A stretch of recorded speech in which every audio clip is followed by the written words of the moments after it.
Pacho, let's read a given question. The question says a stone of mass m is tied to a string and is moved in a vertical circle of radius r, making n revolution per minute. The total tension in the string when the stone is at the lowest point is option A mg, option B m and bracket g plus pi n r square, option C given है m g plus n r, option D given है m bracket g plus pi square n square r upon 900.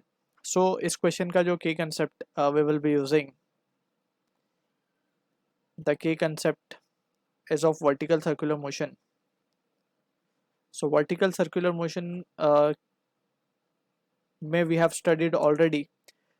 At different positions we have derived the necessary equations for velocity and tension, right? So यहाँ पे अगर हम मान लेंगे let's suppose this is our circular path, ये lowest point पे हम एक particle show कर रहे हैं, ठीक है, and on this particle we can say कि अगर हम इस particle के ऊपर forces देखें तो we can say एक तो string से ये tied है basically, तो मान लेते हैं ये जो string है ये इस तरीके से tied है यहाँ पे, ठीक है, लेंथ रेडियस के बराबर हो जाएगा यहाँ पे,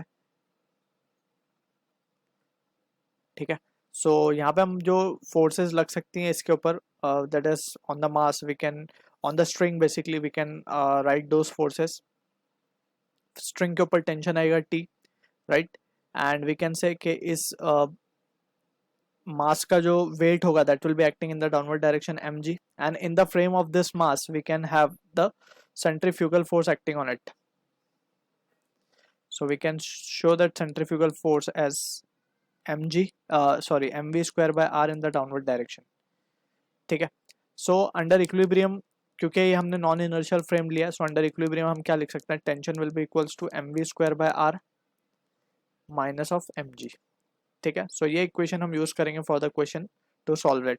सो this is the tension at the lowest point and sorry to be precise it is m plus में mg आएगा, ठीक है।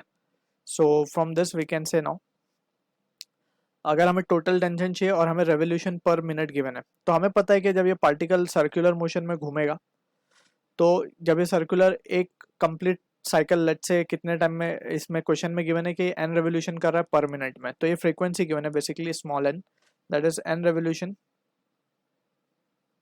पर मिनट, या फिर हम यूँ कहें कि n बाय 60 रेवोल्यूशन पर सेकेंड, rps में कन्वर्ट कर लिया हमने इसको।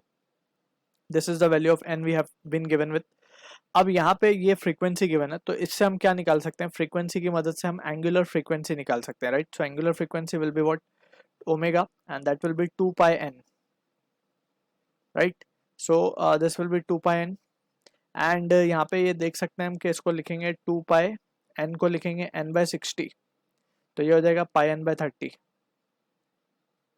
ठीक है। अब यहाँ पे we have to be careful कि ये जो एंगुलर फ्रीक्वेंसी लिखी है this is only what the angular velocity, क्योंकि हमें पता है एंगुलर वेलोसिटी क्या है, angular velocity rate of change of angular displacement. इसको सिंपल लैंग्वेज में हम ऐसे समझ सकते हैं, अगर वेलोसिटी कांस्टेंट है एक साइकिल के हर साइकिल में अगर वेलोसिटी कांस्टेंट है, so angular velocity will be equals to angular frequency, ठीक है ना। जैसे इस केस में अगर हम मान ले कि एक चक्कर काटने के लिए इस मास को जो भी टाइम लग रहा है, ठीक है ना, तो सेकेंड जब वो सेकेंड साइकिल जब वो स्टार्ट करेगा तो सेम उतना ही टाइम लेगा वो वापस से, ठीक है। So in that situation we can say कि angular velocity or angular frequency will be the same. So in that situation now we can just have the values. So t we can write it as to be m v square by r को हम लिख सकते हैं r omega square simply, right, plus of mg. So यहाँ से m को अगर हम constant निकालने बाहर कॉमन निकालने बाहर, तो ये बचेगा g plus r omega square.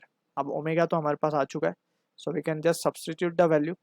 Omega को क्या लिख सकते हैं, pi square n square upon 30 का square will be 900. So this will be the answer for this question, जो कि मैच होगा ऑप्शन डी के साथ. So I hope you understood the solution. All the best.